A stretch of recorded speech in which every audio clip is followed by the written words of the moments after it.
I'm Willow. I'm a Black trans drag queen here in North Carolina. And today I'm making, I guess, my first video. And it's kind of a weird video because I'm just going to be rambling about my name. So I am thinking of changing my drag name again. And because this is my first video, I have to preface this by saying I've changed my drag name a couple of times. Originally it was Mixie Match, and then it was Zariah, and then it was Mother Ink. And I'm thinking about changing it to Day Day, which is my childhood nickname. Whenever I first came up with an official drag name, it was Mixie Match, and I think I chose that because I liked the idea that I wasn't bound by any one style of drag, any era of time, any style of performing. I like the idea that I could mix and match whatever I wanted, and I could just blame the name. Like, it's my name. Like, I can wear like a 70s eye and like a 60s gown and like an 80s hair, and like not feeling that sense of like rigidness that I sometimes see from, or I felt like I would feel if with a more like time period based name. Then I switched to Zariah, and I chose Zariah because I wanted to change my middle name to Zariah. And also it's a name that sounds like Mariah, and I'm a lamb. I'm a Mariah Carey obsessed person. I often say that, like, before I'm anything, I'm my mom's daughter and I'm a lamb. You know, these are two things that I intrinsically know about myself. And so like I kind of really was like, I love the name Zariah. It's really pretty. There's a drag queen, I think, in New York City who has the name.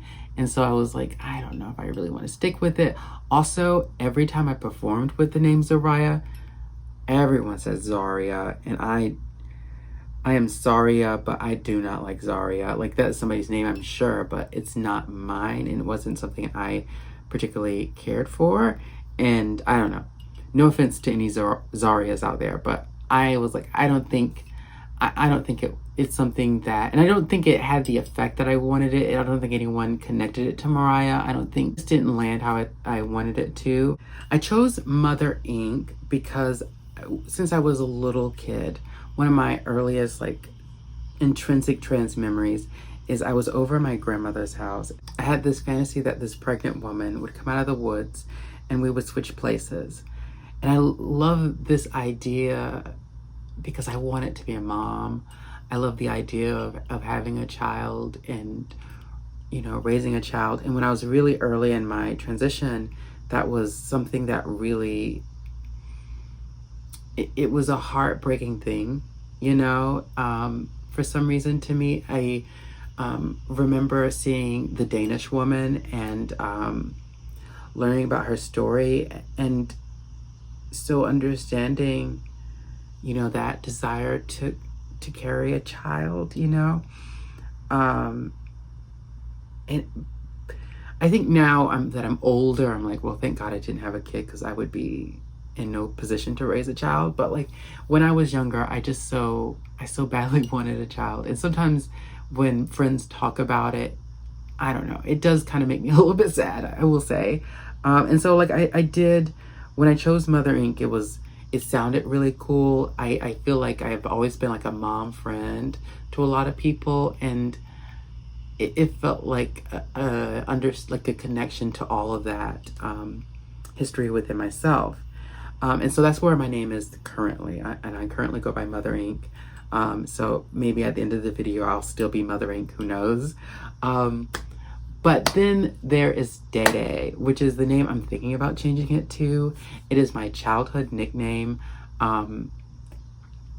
It is the name that if you were in my family, you called me. Everyone in my family called me Day Day.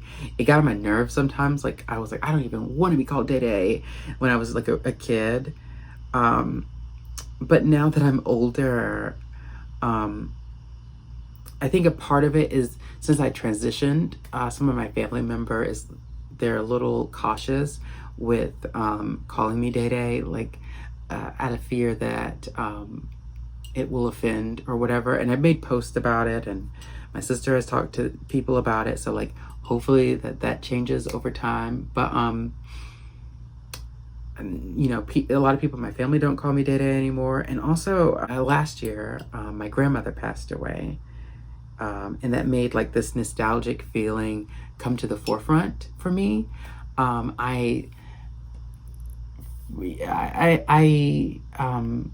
30 this year, and I've been transitioning for 10 years now.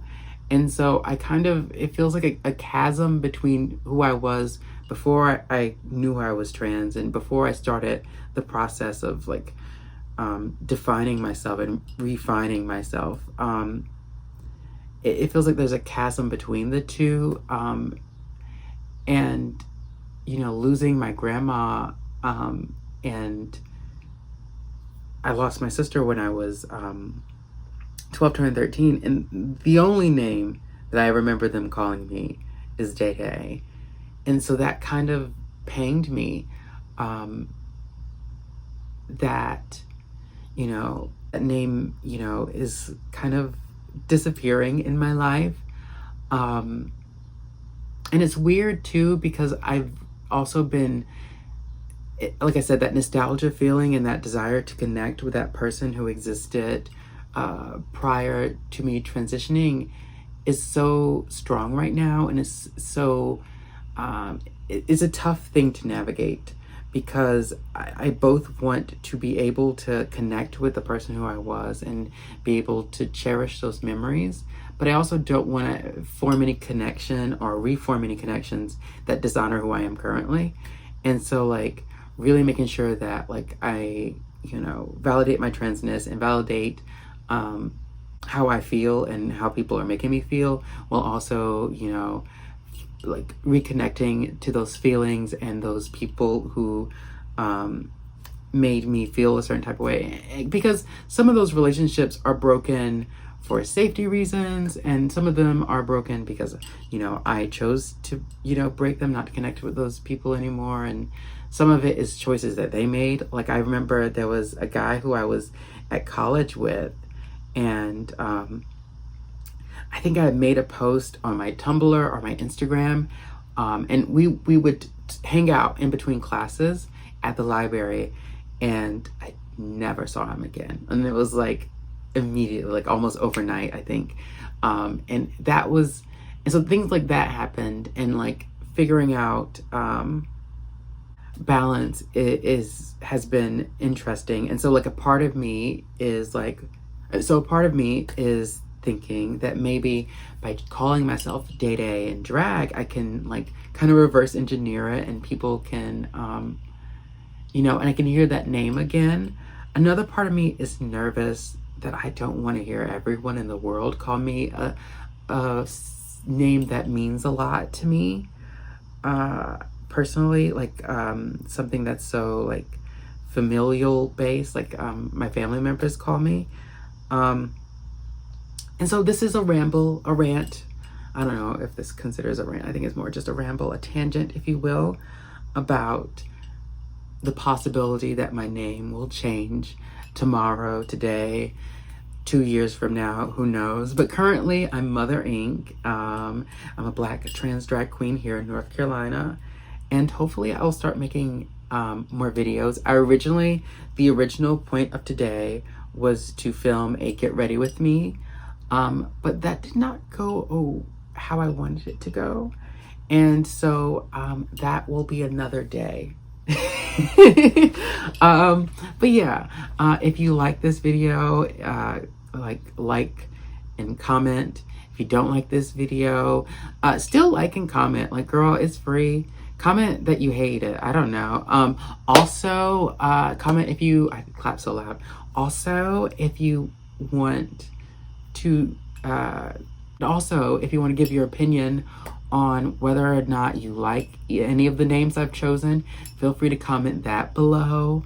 Tell me anything that you would like me to make. I'm currently, if you see me cheating to this area, it's because I have a mirror there, and when I'm in drag, I turn into Alyssa Edwards, where I have to see myself. I have to know what I look like. I have to feel stunning, because if I don't want to do it.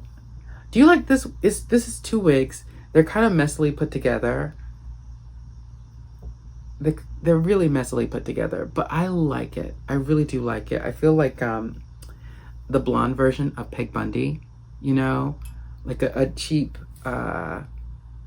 Dolly Parton, a black Lady Bunny, if you will, Trixie Mattel. I don't know. I just really like this. I really do.